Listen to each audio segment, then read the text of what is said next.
লাজিমা আদাউহু ওয়া হিফযু।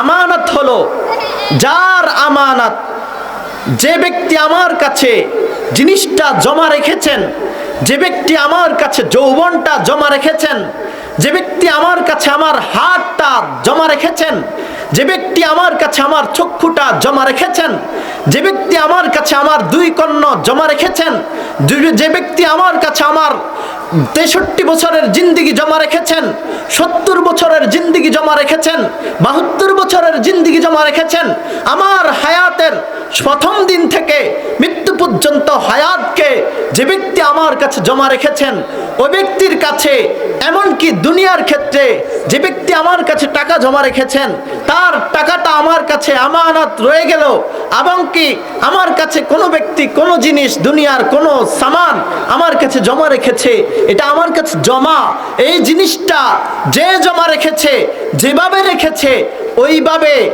ওইভাবে তাকে পৌঁছিয়ে দেওয়া, এটা হলো আমানত। এটার নাম আমানত। এজন্য মেরে ভাইও, আল্লাহর নবী সাল্লাল্লাহু আলাইহি ওয়াসাল্লামের কাছে যে ফেরেশতা ওহী নিয়ে আসতেন তাকে বলা হয় সাইয়্যিদুল মালায়েকা, সমস্ত ফেরেশতাদের সরদার। এই সাইয়্যিদুল মালায়েকা থেকে শুরু করে আল্লাহ রাব্বুল আলামিন যতই ফেরেশতা দুনিয়াতে পাঠিয়েছেন, সব ফেরেশতাকে আল্লাহ রাব্বুল আলামিন বানিয়েছেন আমানতদার। সুবহানাল্লাহ। কোরআন শরীফের মধ্যে আল্লাহ রাব্বুল আলামিন বলেন, নাযালা বিহির রূহুল আমিন, আমি পবিত্র কোরআন মাজিদকে নাজিল করেছি বিশ্বস্ত একজন ফেরেশতার মাধ্যমে, আমানতদার একজন ফেরেশতার মাধ্যমে। কেন কেন কেন কেন আল্লাহ রাব্বুল আলামিন ফেরেশতার গুণ বর্ণনা করতে ফেরেশতারকে আমানতদার এই কথা কেন ঘোষণা দিলেন? যেন এই ঘোষণা থেকে সারা পৃথিবীর সমস্ত মানুষ শিক্ষা নেয় যে আল্লাহর কাছে ঈমানের মতো একটা গুরুত্বপূর্ণ ইবাদতের নাম আছে। সেই ইবাদতের নাম হলো, সেই গুণের নাম হলো আমানত। সেই গুণের নাম হলো আমানত। এজন্য আল্লাহ রাব্বুল আলামিন ওই যেই ফেরেশতার মাধ্যমে লৌহ মাহফুজ থেকে আমাদের নবী পর্যন্ত কোরআন মাজিদকে পৌঁছান, তার গুণ বর্ণনা করতেছে। নাযালা বিহির রূহুল আমিন, আমি আল্লাহ কোরআন মাজিদকে দুনিয়াতে প্রেরণ করছি এমন এক মেসেঞ্জারের মাধ্যমে, এমন এক ফেরেশতার মাধ্যমে, যে ফেরেশতার গুণ হলো সে আমানতদার। এবং সারা দুনিয়ার মানুষকেও জানিয়ে দেও গো নবীজি, আপনি সারা দুনিয়ার মানুষকে জানায়া দেন তারা ঈমানদার। তাদের ঈমানটা পরিপূর্ণ কখন হবে? তাদের ঈমানটা পরিপূর্ণ তখন হবে যখন তারা পরিপূর্ণ আমানতদার হবে। হযরত আনাস ইবনে মালিক রাদিয়াল্লাহু তাআলা আনহু থেকে বুখারী শরীফ, মুসলিম শরীফ সহ মিশকাত শরীফে পর্যন্ত সমস্ত হাদিসের কিতাবে এসেছে, আন আনাস ইবনে মালিক রাদিয়াল্লাহু তাআলা আনহু قال قال النبي صلى الله عليه وسلم لا ঈমান লিমান লা আমানাতা লাহ।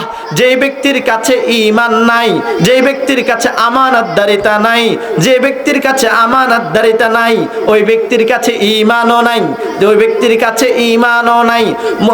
মুসলিম শরীফের ব্যাখ্যা লিখেছে আল্লামা নববী রাহমাতুল্লাহি আলাইহি, ফাতহুল মুলহিমের মধ্যে আল্লামা নববী রাহমাতুল্লাহি আলাইহি লিখেন, ওই ব্যক্তির ঈমান নাই, আমানত নাই মানে ঈমান নাই। এই কথার অর্থ কি? তিনি লিখেন যে ব্যক্তির কাছে আমানতদারিতা নাই, তার কাছে ঈমান রক্ষা হবে না। এই জন্য আল্লাহ রাব্বুল আলামিন সারা দুনিয়ার মানুষকে বলে দিছে, আমি তোমাদেরকে হুকুম করছি তোমরা আমানতদার হয়ে যাও। নবী সাল্লাল্লাহু আলাইহি ওয়াসাল্লাম বলেন, যে ব্যক্তির কাছে আমানতদারিতা নাই তার কাছে ঈমানও নাই। এই কথার অর্থ হলো আমানতদারিতা যদি না থাকে তাহলে ওই ব্যক্তির কাছে ঈমানের মূল্যায়ন থাকবে না। ওই ব্যক্তি কাদিয়ানীদের ওই যে কিছু মশারি, তেনা, হাফপিন, হাজেমা, টাকা পয়সা, ঘর বাড়ি, কিছু টাকা পয়সা পাইলে ঈমান বিক্রি করে দিবে। কারণ কি? কারণ হলো তার কাছে আমানতদারিতা নাই, ঈমানের আমানতদারিতা নাই, অতএব তার কাছে ঈমান নাই। এই জন্য মেরে ভাই ও দোস্ত বুজুর্গ, আল্লামা নববী রহমাতুল্লাহ আলাইহি তার প্রসিদ্ধ কিতাবের মধ্যে লেখেন, আমানতদারিতা কি জানো নে? বলা হচ্ছে আমানতদারিতা হলো আইনুল ঈমান।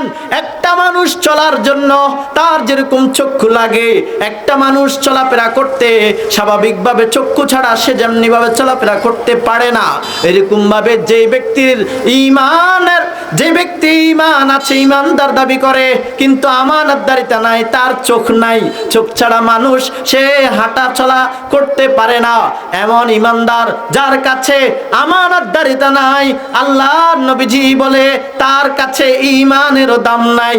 এজন্য নববী রাহমাতুল্লাহ আলাইহি বলে, তিনি বলেন আইনুল ঈমান হুয়া আমানা, হিয়া আমানা। ঈমান হচ্ছে একটা বড়ি, কথার কথা একটা বড়ি।